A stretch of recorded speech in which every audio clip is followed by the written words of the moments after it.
رب اشرح لي صدري ويسر لي أمري واحلل عقدة من لساني يفقه قولي۔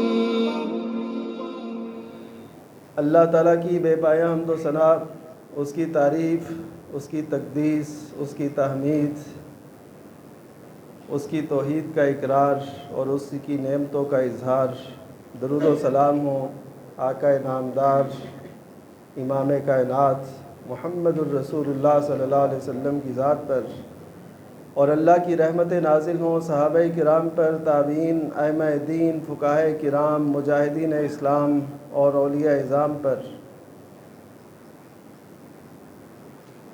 یہ کائنات اللہ تعالیٰ نے بنائی ہے، وہ واحد اس کا تخلیق کار ہے۔ اس دھرتی پر اسی کا حکم کار فرما ہے، وہ جس کو جو نصیب کرتا ہے وہ اسے ملتا ہے،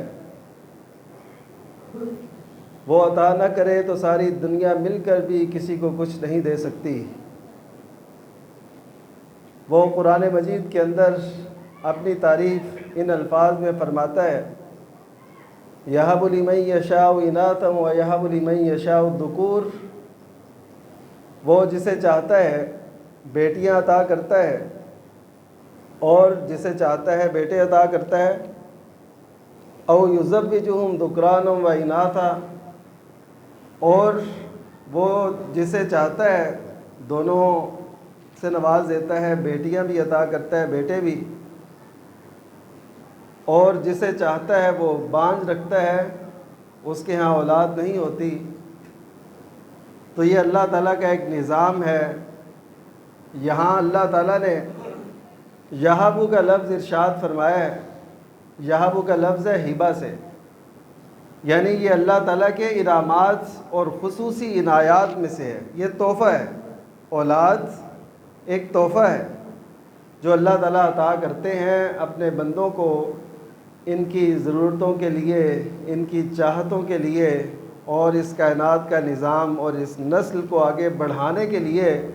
وہی اللہ ہے جس نے ایک آدم علیہ السلام اور ان کی اہلیہ سے اتنے لوگ اس زمین پر بسا دیے کہ ان کا احاطہ شمار میں لانا ناممکن ہے کہ کتنے لوگ آئے، کتنے آئیں گے اور کتنے اب موجود ہیں۔ یعنی ایک اندازہ تخمینہ تو ہو سکتا ہے، لیکن اللہ تعالیٰ نے اتنے لوگوں کو اس دھرتی پر بسایا تو اس کے پیچھے اس کا نظام کار فرما ہے کہ وہ جیسے چاہتا ہے وہ کرتا ہے۔ اب ہماری آگے سے تقسیم ہے کچھ، یہ تو اللہ تعالیٰ نے بیان فرما دی۔ اب ہماری تقسیم یہ ہے کہ ہم بیٹوں کو پسند کرتے ہیں، بیٹیوں کو اچھا نہیں سمجھتے۔ یہ صرف قدیم جاہلیت میں نہیں تھا، بلکہ آج بھی اس کے اثرات موجود ہیں۔ یہ ایک اس سانحے کی طرف اپنے آپ کو نہ لے جائیے جو میاں والی میں پیش آیا۔ یہ جو ہمارے معاشرتی رویے ہیں، میں ان پہ بھی بات کرنا چاہتا ہوں کہ ہم بیٹی اگر کسی کے ہاں اس کی ولادت ہوتی ہے تو اس کو مبارک دینے کی بجائے خواتین پہنچ جاتی ہیں، چلیں کوئی بات نہیں اللہ تعالیٰ بیٹا بھی دے گا، یعنی جیسے ایک افسوس کا اظہار کیا جاتا ہے ویسے جا کے بیٹی کی خوشی کا جو ہے وہ چرچا کیا جاتا ہے، اس کو خوشی میں بسایا جاتا ہے۔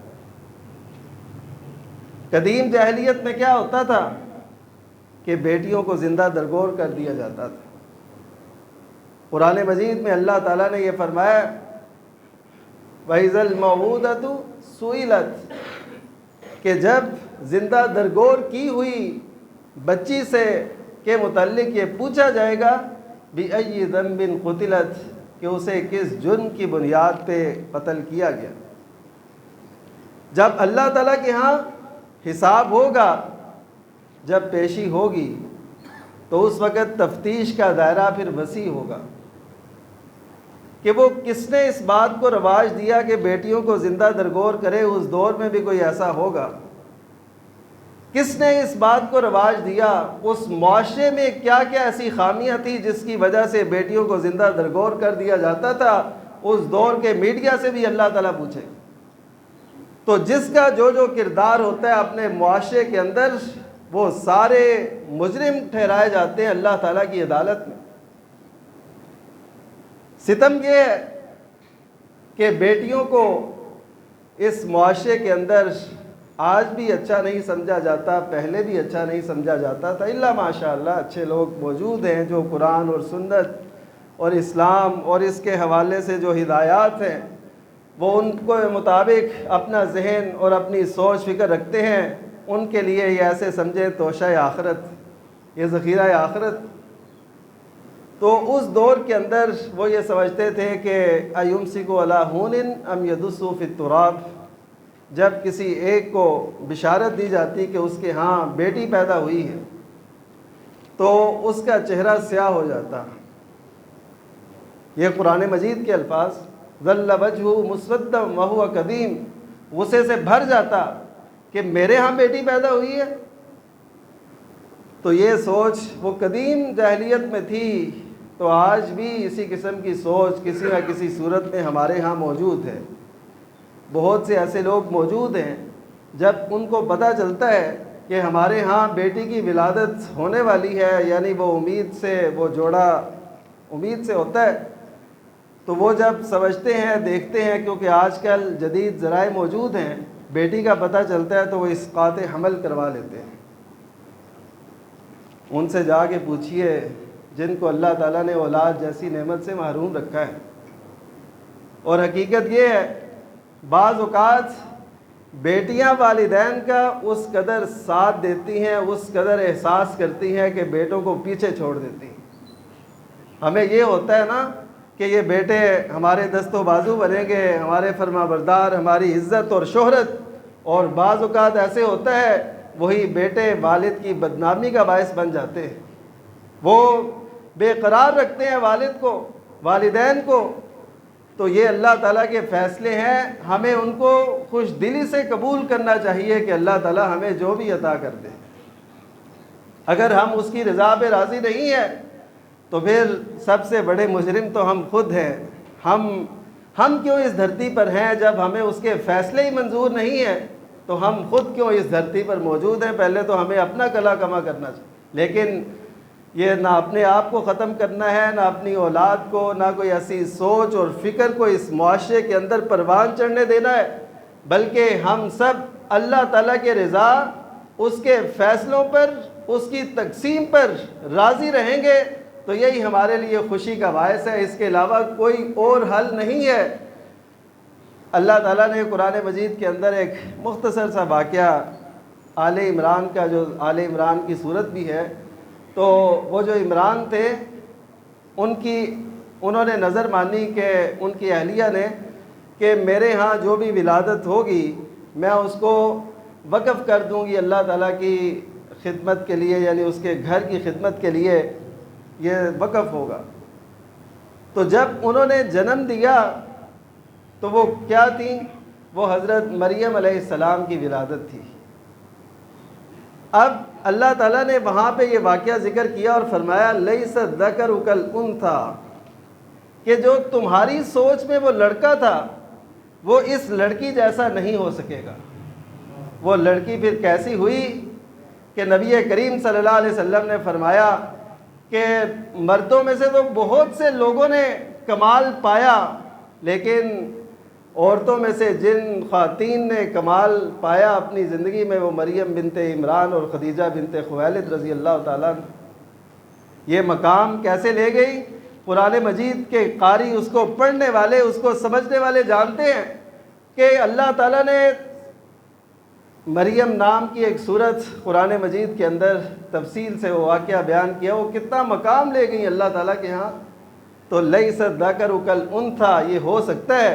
ہمیں اللہ تعالیٰ کی رضا پہ راضی رہنا ہے۔ بعض اوقات لڑکیاں بہت سے کام کر جاتی ہیں، اس دھرتی پر بھی ایسی خواتین موجود ہیں جو بڑے بڑے کارنامے کر رہی ہیں۔ آپ ڈاکٹر فرحت ہاشمی کے نام سے آشنا ہوں گے، ان کی بہن ڈاکٹر نگہت ہاشمی، یقین کیجئے اس دور کے اندر وہ اتنا کام کر رہی ہیں، جماعتیں، ادارے مل کے بھی وہ کام نہیں کر سکتے جو ایک خاتون اکیلی وہ کام کر رہی ہے۔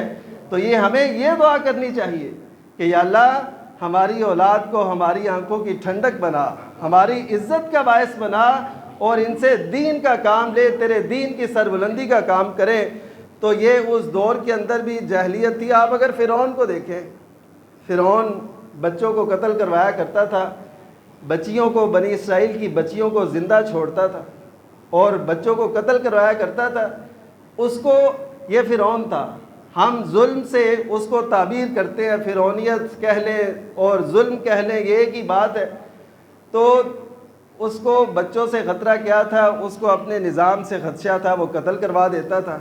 اس کی ریاست وسیع تھی، وہ اپنے آپ کو بڑا سمجھتا تھا، اس کے اختیار میں بچوں کو قتل کروانا تھا، وہ کروا دیتا تھا کہ میرے نظام میں حائل نہ ہو۔ تو اسی طرح جو شخص یہ سمجھتا ہے کہ یہ بیٹی پیدا ہوئی تو اب اس کا نظام کیسے چلے گا، یہ تو بوجھ بن گئی، یہ تو معاشرے پہ یہ ایسے ہے، یہ ویسے ہے، یہ بھی تو اس دور کا فرعون ٹھہرا کہ اس نے بھی دیکھا کہ یہ مجھ پہ بوجھ یا میرے نظام کے اندر رکاوٹ بن سکتی ہے، اس نے اسے قتل کر دیا۔ وہ اپنی سطح کا مجرم، یہ اپنی سطح کا مجرم، اس میں بھی فرعونیت ہے، اس میں بھی فرعونیت ہے، وہ بھی اللہ کے فیصلے کو تسلیم نہیں کرتا، یہ بھی راضی نہیں ہے اس پہ۔ تو یہ ایک ظلم کی داستانیں ہیں جو تاریخ میں تھی، جو اب بھی ہے۔ وہ کہتے ہیں نا کہ ہزاروں سال میں اتنی سی تاریخ بدلی ہے، تب دور تھا پتھر کا، اب لوگ ہیں پتھر کے۔ یعنی ایسے لوگ بھی اس دھرتی پر موجود ہوتے ہیں۔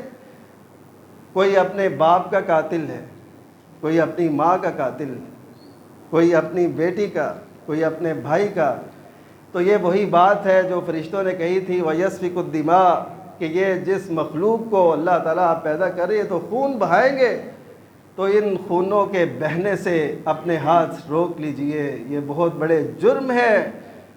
وہ بیٹیاں، اب دیکھیے کہ یہ بیٹی اس کی جہنم کا باعث بن گئی، کیونکہ یہ اللہ تعالیٰ کا فیصلہ ہے کہ جس نے کسی شخص کو، وہ بیٹی ہو، اپنی ہو، پرائی ہو، کسی کا بیٹا ہو، کسی کو بھی کوئی قتل کرے گا، وَمَن يَقْتُلْ مُؤْمِنًا مُتَعَمِّدًا، کہ جو جان بوجھ کر کسی کو قتل کرے گا، جان بوجھ کر، خطاً ہو جانا اس کا اور مسئلہ ہے، تو جان بوجھ کر قتل کرے گا تو اس کی سزا جو ہے وہ جہنم ہے، ہمیشہ اس پہ رہے گا، اللہ کا غضب بھی اس پہ اترے گا۔ تو یہ اس کی جہنم کا باعث بن گئی۔ آئیے میں آپ کو ایسی حدیث سناتا ہوں جن میں بیٹیاں جنت میں جانے کا باعث بن جاتی ہیں۔ فرق کیا ہے؟ فرق رویوں کا ہے کہ وہ بیٹی کی تربیت، اس کی تعلیم، اس کی دیکھ بھال وہ ایسے طریقے سے کرے کہ اللہ تعالیٰ کو راضی کر دے، تو اللہ تعالیٰ ان کو ان بیٹیوں کی پرورش پر، ان کی پرداخت پر، ان کی تربیت اور تعلیم پر جو کچھ انہوں نے صرف کیا تو اللہ تعالیٰ انہیں جنت دے دے۔ حدیث یہ ہے، نبی کریم صلی اللہ علیہ وسلم نے فرمایا من آل جاریتین، جس نے 2 بچیوں کی پرورش کی، حتیٰ تبلغا، وہ جوانی کے عالم کو پہنچ گئیں، تو وہ یعنی پرورش کرتے کرتے جوانی کو اس نے پہنچایا خوش دلی سے، بہت سمجھ کے نہیں، یہ سمجھ کے نہیں کہ یہ ہمیں ایک مشکل ایک پیش آئی ہے، نہیں، وہ اللہ تعالیٰ کی تقسیم پہ راضی ہے، وہ ان کی تربیت بھی کرتا ہے، وہ ان کی دیکھ بھال بھی کرتا ہے اور ان کو بیاہ دیتا ہے۔ تو وہ روز قیامت ایسے آئے گا، نبی کریم صلی اللہ علیہ وسلم نے اپنی دونوں مبارک انگلیوں کو ساتھ ملا کے فرمایا وہ جنت میں میرے ساتھ ایسے ہوگا جس طرح 2 انگلیاں ساتھ ساتھ ہوتی ہیں۔ یہ اس معاشرے کے اندر نبی کریم صلی اللہ علیہ وسلم نے تربیت فرمائی تھی جس معاشرے کے اندر بچیوں کو زندہ نہیں رہنے دیا جاتا۔ پھر نبی کریم صلی اللہ علیہ وسلم نے خود جو بیٹیوں کی عزت کی، جو ان کی توقیر کی، جو ان کو عزت دی، وہ بھی تاریخ کا ایک سنہرا باب کہ آپ ان کا کتنا خیال رکھتے تھے، ان کی کسی بھی مشکل کو اپنی مشکل سمجھتے تھے۔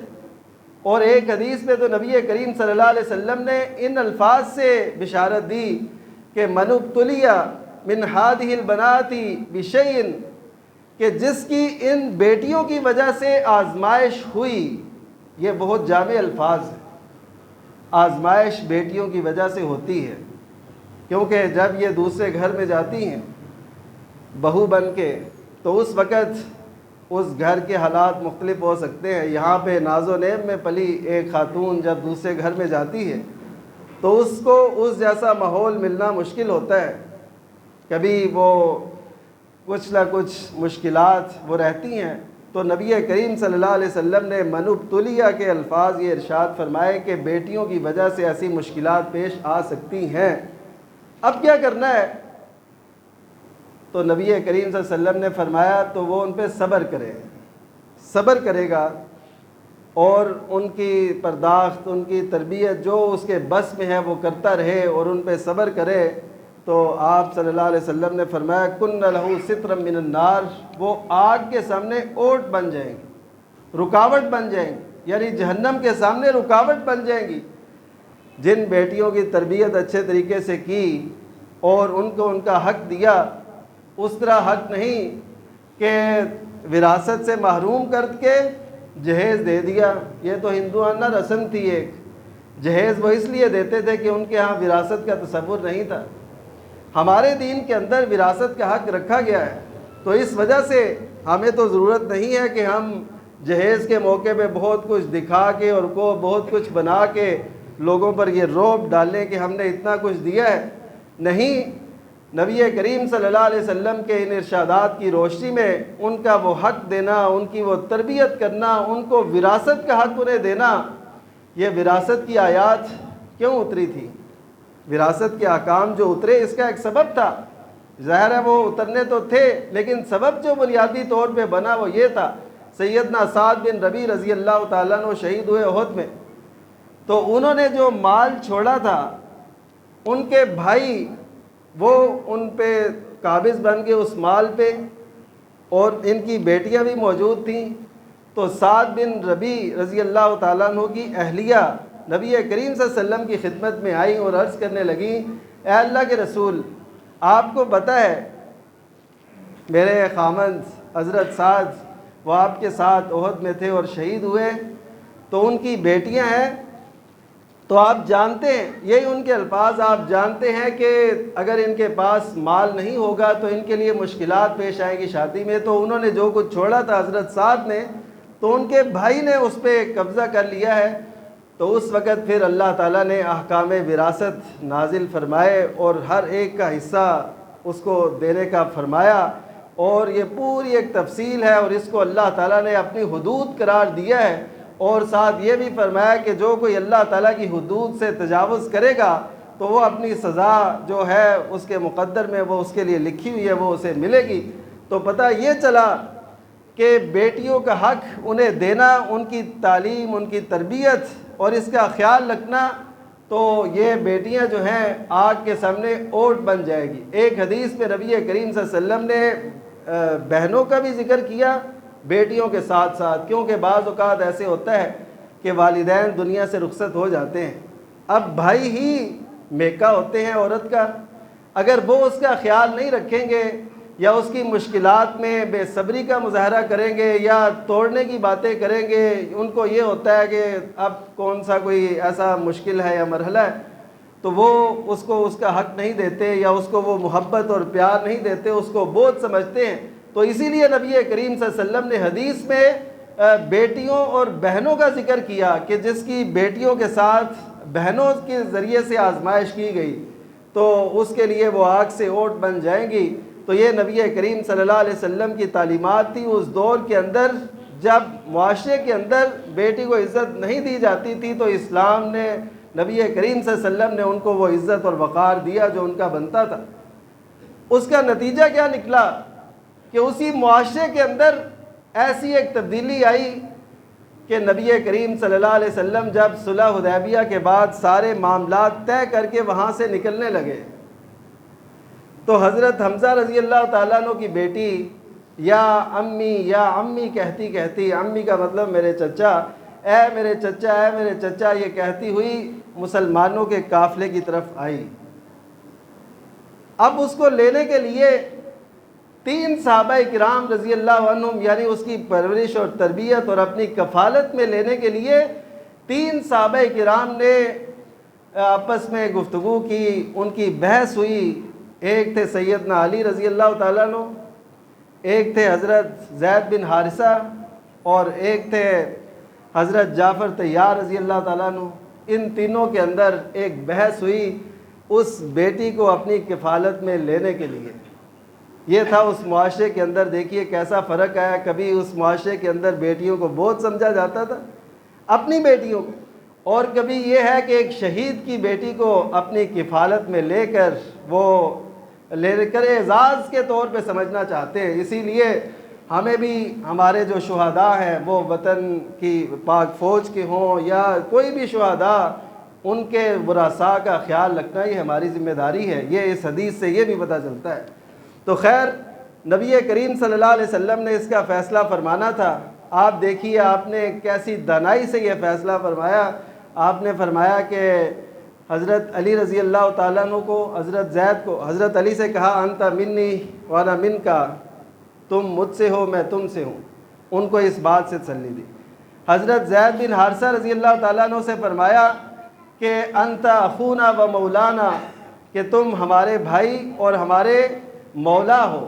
مولا کا لفظ نبی کریم صلی اللہ علیہ وسلم نے حضرت زید کے متعلق بھی فرمایا، صرف حضرت علی کے متعلق نہیں فرمایا۔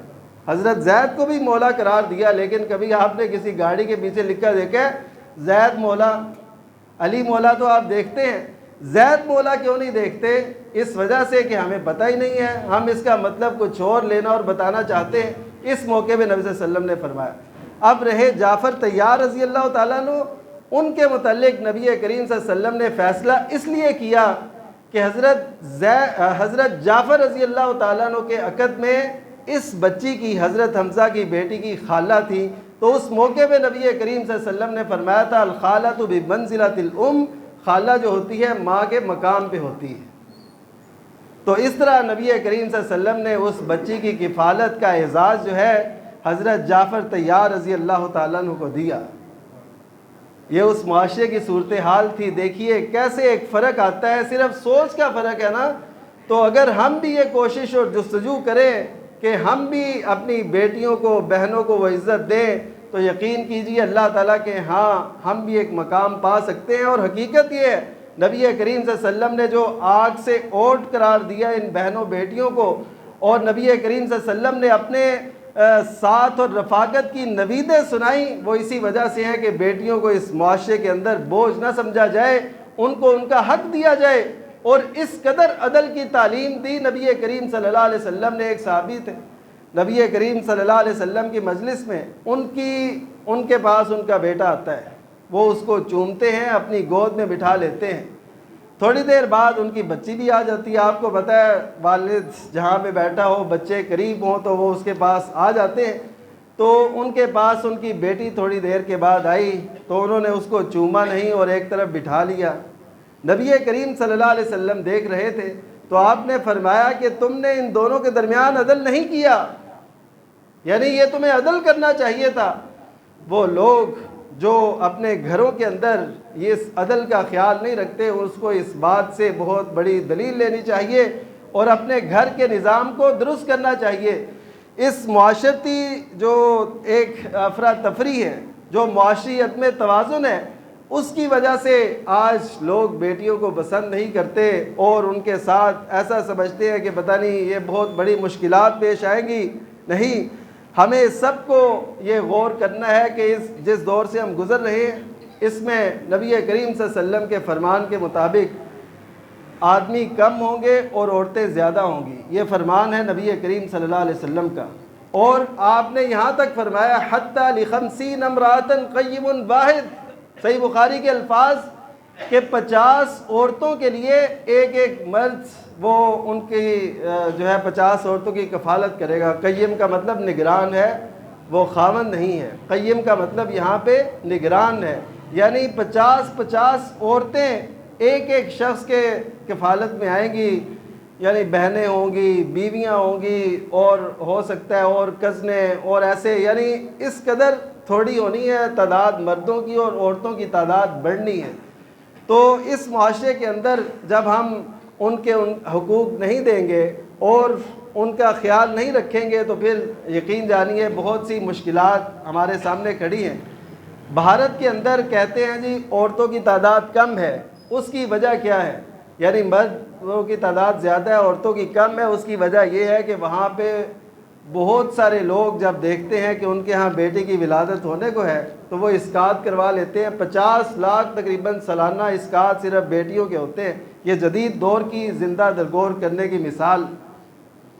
تو اس دور کے اندر ان کو پتہ نہیں چلتا تھا جاہلیت میں, تو وہ جب پیدا ہوتی تھی تو اس کا درگور کرتے تھے. اب ہمیں شروع میں پتہ چل جاتا ہے تو ہم اس کی جان لے لیتے ہیں. بات تو فرق تو کوئی نہیں ہے, فرق تو صرف یہ ہے کہ جدید ذرائع نے ہمیں تہذیب کے پردے کے اندر یہ سب کچھ کروایا. قدیم جاہلیت کے اندر سر عام یہ کچھ کیا جاتا تھا. تو اس وجہ سے بہن بیٹیوں کو اس معاشرے میں بوجھ نہ سمجھیے, ان کی عزت اور قدر اور ان کی عزت کو اپنی عزت سمجھیے. وہ لوگ جو ان کی عزت سے کھیلنے کی کوشش کرتے ہیں, وہ کسی بھی صورت میں ہو, وہ گھر میں لائی بہو کی صورت میں ہو, بیگم کی صورت میں ہو, وہ چلتی پھرتی ہماری بہن بیٹیوں کی صورت میں ہو, ہر صورت میں ان کی عزت کا تقدس اور حفاظت وہ مسلم معاشرے کے ذمے ہے. نبی کریم صلی اللہ علیہ وسلم کی تعلیمات بھی ہمیں یہ بتاتی ہیں. تو ہم سب کو اس بات کا ضرور خیال رکھنا ہے کہ ہم ایسی کوئی قدر, ایسا کوئی جو ہے پہلو وہ معاشرے میں نہ پنپنے دیں جس سے معاشرہ بہن بیٹیوں کو بہت سمجھے, بلکہ اللہ تعالیٰ کی تقسیم پہ راضی رہنا اور اسی کے مطابق اپنی زندگی کے تمام مراحل اچھے طریقے سے گزارنا یہ ہمارے لیے لازم ٹھہرتا ہے. ان کو ان کے سارے حقوق دیجیے اور ایسی صورت سے ہمیشہ بچ جائیے کہ جس کا نتیجہ یہ ہو کہ اپنی بہن بیٹی کو قتل کر دیا جائے اس وجہ سے کہ وہ کل کو ہمارے اوپر بوجھ ہوگی. نہیں, یہ اللہ تعالیٰ نے جب بہن بیٹی کوئی بھی اللہ تعالیٰ جب اس دنیا میں کسی کو بھیجتا ہے تو اس کا رزق اللہ تعالیٰ نے پہلے سے لکھا ہوتا ہے. اس کو بوجھ نہ سمجھیے. اور میں یقین کیجیے آپ بھی سمجھتے ہوں گے کہ جب بھی ولادت ہوتی ہے آپ کے ہاں تو اللہ تعالیٰ رزق کے دروازے کھولتا جاتا ہے. ہمیں پتہ نہیں چلتا, وہ یہ نہیں ساتھ چٹ آتی کہ اس نام کا یہ رزق تمہیں وافر کر دیا گیا ہے. حقیقت یہ ہے کہ جو بھی اللہ تعالیٰ اس دنیا میں بھیجتا ہے اس کے والدین کو اس کے لیے جدید اور جو ذرائع ہوتے ہیں آمدن کے اس میں اضافہ اللہ تعالیٰ فرما دیتے ہیں تاکہ یہ اس کی زندگی کا گزر آسان ہو جائے. اللہ تعالیٰ ہمیں شکر کی اور اپنے فیصلوں پہ راضی رہنے کی توفیق بخشے. ہر دم اس کی دعا کیا کریں. میں تو کہوں گا یہ ضرور دعا کیا کریں کہ رضیت باللہ ربًا وبالاسلام دینا وبمحمد نبیّ, کہ میں اللہ کے رب ہونے پہ راضی ہوں. اس نے جو جو دیا, جب جب دیا, جیسے جیسے دیا, میں اس پہ راضی ہوں.